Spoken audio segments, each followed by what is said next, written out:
पाठ 14 बिजू का। बॉक्स में से उपयुक्त शब्द चुनकर रिक्त स्थानों को भरिए।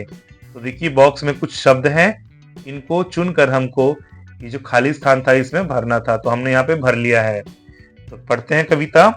सिर पर कालिख वाली हांडी है चूने का टीका, कुर्ता ढीला फटा चीथड़ा तनिक न इसे सलीका। कड़ी धूप हो सर्दी हो अथवा नभ की बौछारे, होता तनिक न विचलित यह सहकर मौसम की मारे।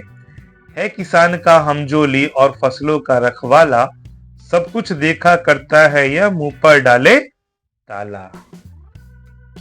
तो ये जो खाली स्थान थे इसमें हम लोगों ने उस बॉक्स की सहायता से इस खाली स्थान को भर लिया है। चित्र को ध्यान से देखिए एवं पूछे गए प्रश्नों के उत्तर दीजिए। तो चित्र को देखने के बाद प्रश्न देखते हैं कि आपको यह चित्र कहाँ का लग रहा है। सही उत्तर पर सही का निशान लगाइए। तो यह चित्र गांव का है। इसके बाद है, यदि किसान हल बैल से खेत जोतता तो खेत क्या होते, देर से जुतते, यानी उनमें समय लगता। आप तीसरा प्रश्न है, आप चित्र में क्या क्या देख रहे हैं, सूची बनाइए। तो देखिए चित्र में किसान है, पेड़ है, सूर्य है, बैल है, पगडंडी है, बिचड़ा है, बकरी है, कुदाल है और घर है। अगला प्रश्न है, चित्र में कौन क्या कर रहा है, सूची बनाइए। तो सबसे पहले महिला बिचड़ा खेतों में रोप रही है। पुरुष क्या कर रहा है, तो पुरुष बकरियों को चरा रहा है। और दूसरा पुरुष क्या कर रहा है, पुरुष खेतों को उपजाऊ बनाने के लिए कुदाल का उपयोग कर रहा है। ग है, चित्र के बारे में लिखिए।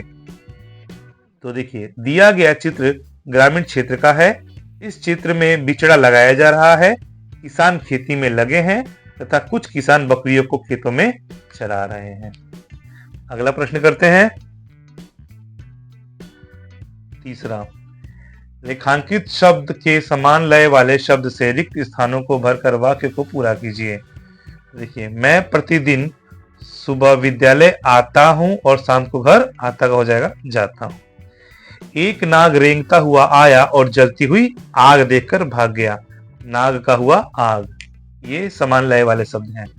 हम सभी रात में बैठकर क्या करते हैं, तो बात करते हैं। रात का हो गया बात। दादाजी जाग गए, सभी चोर भाग गए। जाग का भाग हो जाएगा। 4 साल की मुनिया खा रही थी बुनिया। मुनिया का हो गया बुनिया। बगिया महक रही थी, चिड़िया चहक रही थी। महक का हो गया चहक। इसके बाद चौथा, नीचे दिए गए शब्दों के अर्थ लिखकर उनसे वाक्य बनाइए। सलीका, इसका अर्थ है सलीका, तुम घर का काम काफी सलीका से करती हो। सलीका का हो जाएगा अच्छे से। सलीका का हो जाएगा अच्छे अच्छे अच्छे से। इसके बाद है सूरत। सूरत का अर्थ होगा चेहरा। राम की सूरत काफी मनमोहक है। इसके बाद है हमजोली। हमजोली का अर्थ है साथ में या समकक्ष। मोहन हमजोली है रोहन का। इसके बाद तनिक। तनिक का अर्थ है थोड़ा। मुझे तनिक चावल और दे दो। इसके बाद है बिजूका। बिजूका का अर्थ है पुतला। मैंने अपने बगीचे में आज एक बिजूका लगाया है। पांचवा प्रश्न, चित्र को ध्यान से देखिए और लिखिए कि क्या हो रहा है। देखिए ये चित्र है, इसमें है कि किसान हल और बैल की सहायता से खेत को जोत रहा है।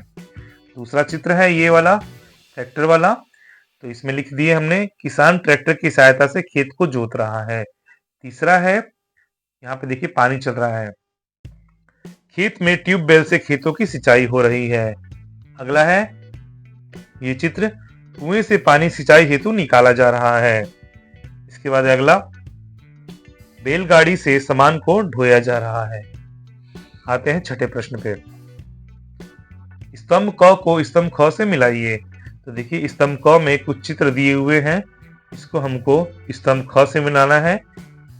तो देखिए पहला है बिजूका का चित्र। ये कहाँ होता है, तो ये खेत में होता है। इसके बाद दूसरा है सर्व शिक्षा अभियान। तो ये कहाँ पे होता है चित्र, तो ये विद्यालय में होता है। इसके बाद है तीसरा चित्र। तो ये कहाँ होता है, ये देखिए लाइट है, red light, green light, yellow light. तो ये कहाँ होता है, तो ये चौराहा पे होता है। इसके बाद ये देखिए डेंजर, खतरा। ये कहाँ होता है, तो ये ट्रांसफार्मर के पास होता है। और ये किस चीज का निशान है, तो ये पेट्रोल पंप का निशान है। सातवां प्रश्न, इनसे आप क्या समझते हैं। तनकर खड़ा होना। इसका मतलब है सीधा खड़ा होना। मन का कड़ा मतलब आत्मविश्वासी होना। पांव जमा कर मतलब स्थिर होना। वफादार सैनिक जैसा यानी ईमानदार। 8वां प्रश्न है, सोच कर लिखिए। बिजूका को किसान का दोस्त माना जाता है, बताइए इनके दोस्त कौन कौन से हो सकते हैं। पेड़ का कौन कौन सा दोस्त हो सकता है, तो पानी, मिट्टी और हवा। बच्चे के कौन कौन से दोस्त हो सकते हैं, तो माता, पिता और अन्य बच्चे। चिड़िया के कौन दोस्त हो सकते हैं, तो दाना, पानी और पेड़। इसी बाद 9वां प्रश्न, सोच कर लिखिए। अगर बिजूका और खेत के फसल आपस में बातचीत करने लगे तो उनके बीच क्या बातचीत होगी। लिखिए, तो खेत कहेगा, बिजूका मेरा मन नहीं लग रहा है, मैं अकेला हूँ, मेरे पास आओ, सभी मेरे फसल को बर्बाद कर रहे हैं।